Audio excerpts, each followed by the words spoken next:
नमस्कार दोस्तों, विरल टाइम्स में आप सभी का स्वागत है। देश में जनगणना अब 2025 की शुरुआत में शुरू होने की संभावना है। इस बार जनगणना के आंकड़े 2026 में जारी किए जाएंगे, जिससे भविष्य में जनगणना का चक्र पूरी तरह बदल जाएगा। हालांकि जाति जनगणना को लेकर अभी तक कोई फैसला नहीं लिया गया है।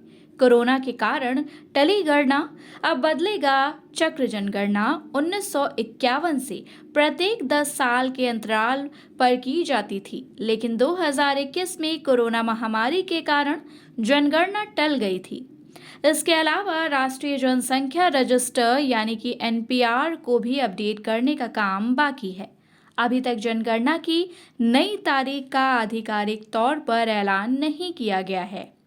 सूत्रों ने बताया, जनगणना और एनपीआर को अपडेट करने का काम अगले साल की शुरुआत में शुरू होने की संभावना है और जनगणना के आंकड़े 2026 में जारी किए जाएंगे।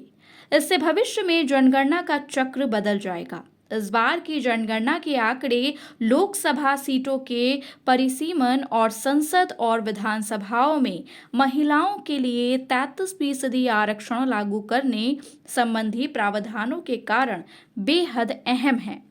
जनगणना के दौरान पूछे जाने वाले 31 सवाल तैयार किए हैं। इनमें क्या परिवार का मुखिया अनुसूचित जाति या अनुसूचित जनजाति से संबंधित है और परिवार में कितने लोग रहते हैं जैसे सवाल शामिल हैं। जाति जनगणना को विपक्ष ने भले ही बड़ा मुद्दा बनाया है और सरकार के कई सहयोगी भी इसके हिमायती हैं, लेकिन सहयोगी दलों का सरकार पर ऐसा करने का कोई बड़ा दबाव नहीं है। हालांकि संघ ने आंकड़े प्रकाशित न करने की शर्त पर इसकी सहमति दी है।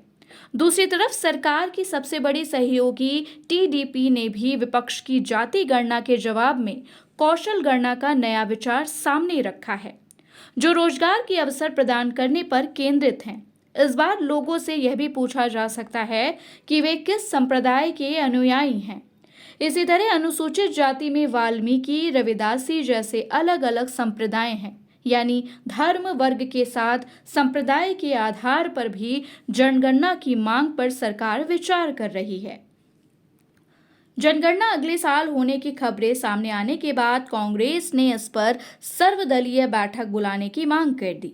विपक्षी दल चाहता है कि सरकार जाति गणना को लेकर तस्वीर साफ करे। साथ ही बताया कि क्या इस जनगणना का इस्तेमाल लोकसभा में प्रत्येक राज्य के प्रतिनिधियों की संख्या निर्धारित करने के लिए किया जाएगा।